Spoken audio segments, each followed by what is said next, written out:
Membaca Negeri Yang Luka karya Hadi Hartono terasa seperti melihat cermin retak bangsa kita. Buku ini bukan sekadar fiksi.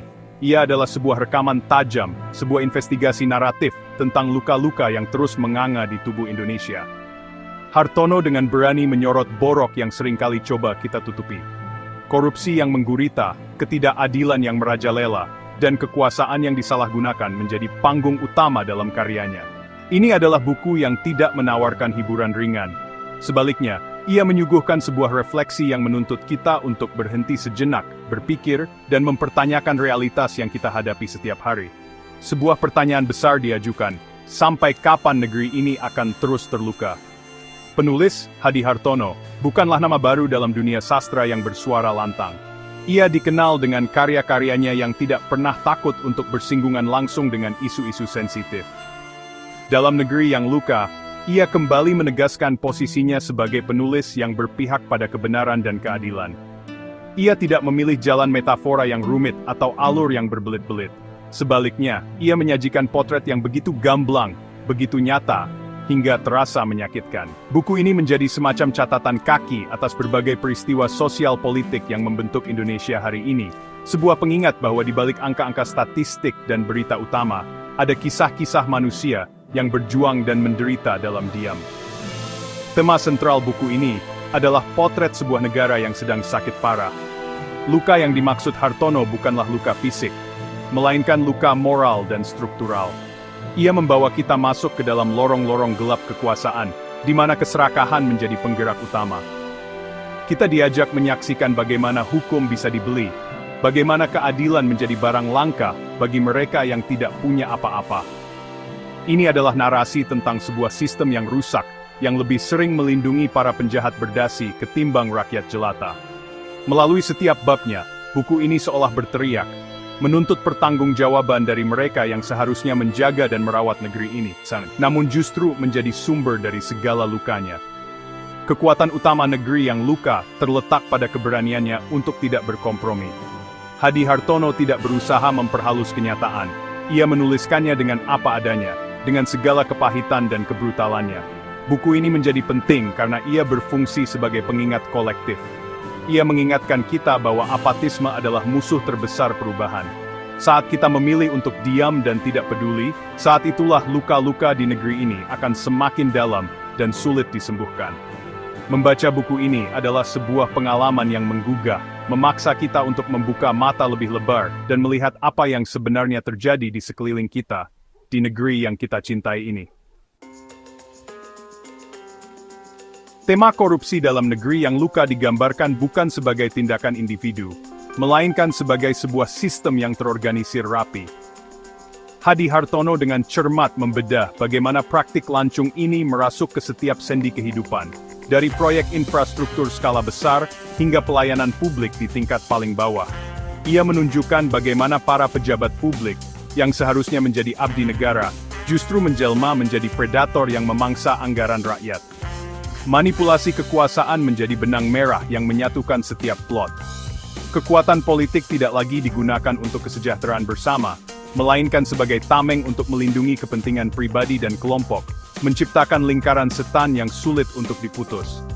Ketimpangan sosial menjadi latar yang begitu kontras dan menyedihkan. Di satu sisi, kita melihat gaya hidup mewah para elit politik dan pengusaha hitam yang berpesta pora di atas penderitaan orang lain. Di sisi lain, kita disuguhkan potret buram kehidupan rakyat kecil. Petani yang kehilangan tanahnya, buruh yang upahnya tak cukup untuk hidup layak, dan nelayan yang terpinggirkan oleh proyek-proyek raksasa. Hartono berhasil menggambarkan jurang yang begitu lebar antara si kaya dan si miskin. Jurang ini bukan hanya soal materi, tetapi juga soal akses terhadap keadilan, pendidikan, dan kesehatan. Ketimpangan ini adalah luka yang paling perih karena ia merampas harapan dan masa depan generasi. Di tengah keputusasaan itu, perjuangan rakyat kecil menjadi secercah cahaya. Mereka mungkin kalah dalam hal kekuatan dan sumber daya, tetapi mereka tidak pernah kehilangan semangat untuk melawan. Kita melihat karakter-karakter yang mewakili suara-suara yang seringkali dibungkam. Ada aktivis mahasiswa yang nekat turun ke jalan, ada jurnalis yang berani mengungkap kebenaran meski nyawa taruhannya, dan ada warga biasa yang bersatu untuk mempertahankan hak-hak mereka. Perjuangan mereka adalah bukti bahwa perlawanan tidak akan pernah padam. Mereka adalah simbol dari ketangguhan bangsa ini, sebuah pengingat bahwa harapan untuk perubahan selalu ada, sekecil apapun itu. Buku ini juga menyentil bagaimana institusi yang seharusnya menjadi penjaga moral dan hukum, justru ikut bermain dalam pusaran kekuasaan yang kotor. Aparat penegak hukum yang bisa diatur, lembaga peradilan yang putusannya bisa dinegosiasikan, semuanya menjadi bagian dari masalah. Hadi Hartono tidak ragu untuk menunjukkan bahwa kerusakan ini bersifat sistemik. Ini bukan lagi soal oknum, tetapi soal sebuah kultur yang membiarkan kebusukan tumbuh subur.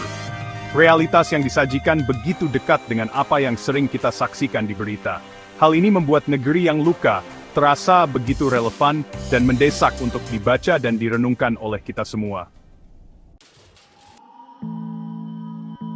Gaya penulisan Hadi Hartono dalam negeri yang luka bisa digambarkan dalam 3 kata, lugas, tajam, dan realistis. Ia tidak membuang-buang waktu dengan deskripsi puitis yang berlebihan atau kalimat-kalimat panjang yang bertele-tele. Sebaliknya, ia langsung menusuk ke jantung persoalan.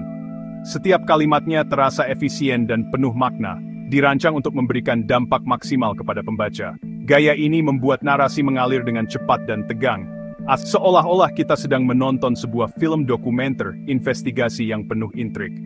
Pilihan gaya bahasa yang sederhana namun kuat ini membuat pesan-pesan kritisnya tersampaikan dengan jelas tanpa kehilangan bobot sastrawinya. Dialog-dialog dalam buku ini adalah salah satu elemen terkuatnya. Percakapan antar karakter terasa begitu hidup dan otentik. Melalui dialog, Hartono berhasil mengungkap hipokrisi, keserakahan, dan keputusasaan para tokohnya. Kita bisa merasakan ketegangan dalam negosiasi antara pejabat korup, kemarahan dalam seruan para aktivis, dan kepasrahan dalam keluhan rakyat jelata. Dialog-dialog ini tidak hanya berfungsi untuk memajukan alur cerita, tetapi juga sebagai medium untuk menyampaikan kritik sosial secara langsung. Kata-kata yang diucapkan oleh para karakter seringkali merupakan cerminan dari retorika politik dan sosial yang kita dengar di dunia nyata, membuatnya terasa begitu relevan. Setiap karakter dalam negeri yang luka seolah menjadi simbol dari institusi atau kelompok sosial tertentu. Ada sosok pejabat tinggi bernama Pak Suryo, yang merepresentasikan kekuasaan yang korup dan tak tersentuh hukum. Lalu ada Budi, seorang aktivis muda idealis yang melambangkan harapan dan perlawanan dari generasi baru. Kemudian, ada karakter Ibu Tumina, seorang pedagang kecil yang terus berjuang di tengah himpitan ekonomi, menjadi representasi dari ketangguhan rakyat jelata. Dengan menggunakan karakter sebagai simbol, Hartono berhasil menyederhanakan peta konflik sosial politik yang kompleks, sehingga pembaca dapat dengan mudah mengidentifikasi siapa kawan dan siapa lawan dalam narasi besar ini. Meskipun menggunakan simbolisme, narasi yang dibangun tetap berpijak kuat pada realisme.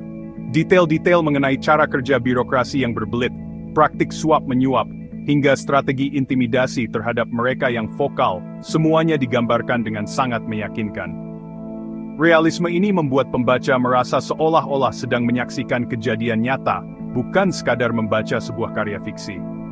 Kemampuan Hartono untuk memadukan gaya narasi yang lugas dengan simbolisme karakter yang kuat inilah yang membuat Negeri yang Luka menjadi sebuah karya yang tidak hanya mudah diakses, tetapi juga memiliki kedalaman analisis yang patut untuk diperhitungkan dalam khazanah sastra Indonesia kontemporer. Tentu saja tidak ada karya yang sempurna. Salah satu kritik yang bisa dilayangkan pada Negeri yang Luka adalah kecenderungannya pada narasi hitam putih. Karakter-karakternya terkadang terasa terlalu terpolarisasi. Para pejabat digambarkan sebagai sosok yang 100% jahat tanpa sisi manusiawi. Sementara para aktivis dan rakyat kecil ditampilkan sebagai pahlawan yang nyaris tanpa cela. Polarisasi ini, meskipun efektif untuk membangun simpati dan kemarahan pembaca, sedikit mengorbankan kompleksitas karakter. Dalam dunia nyata, garis antara baik dan buruk seringkali lebih kabur.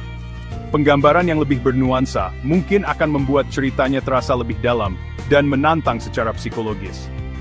Kritik lainnya adalah adanya repetisi pola cerita dalam beberapa bagian. Pola di mana rakyat kecil tertindas, mencoba melawan, namun akhirnya dikalahkan oleh kekuatan sistem yang lebih besar, muncul beberapa kali dengan variasi yang tidak terlalu signifikan.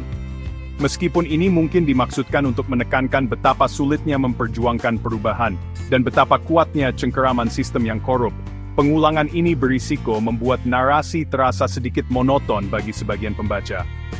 Sedikit variasi dalam hasil akhir perjuangan atau strategi perlawanan mungkin bisa membuat alur cerita menjadi lebih dinamis dan tidak terduga, menjaga ketegangan hingga halaman terakhir buku ini. Namun, di balik kritik tersebut, kekuatan terbesar buku ini tidak dapat disangkal. Negeri yang luka memiliki keberpihakan moral yang sangat jelas dan kuat.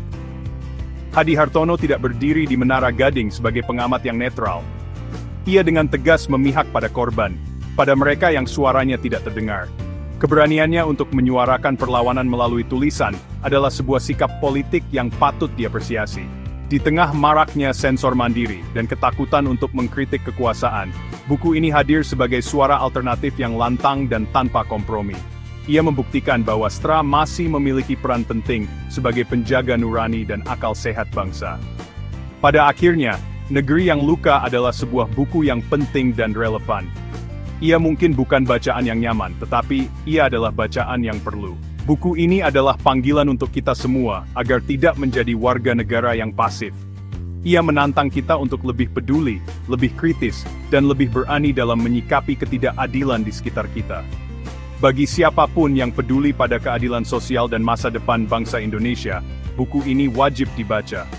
Ia adalah pengingat yang keras bahwa menyembuhkan luka sebuah negeri adalah tanggung jawab kita bersama. Dimulai dengan keberanian untuk bahwa luka itu memang ada dan nyata.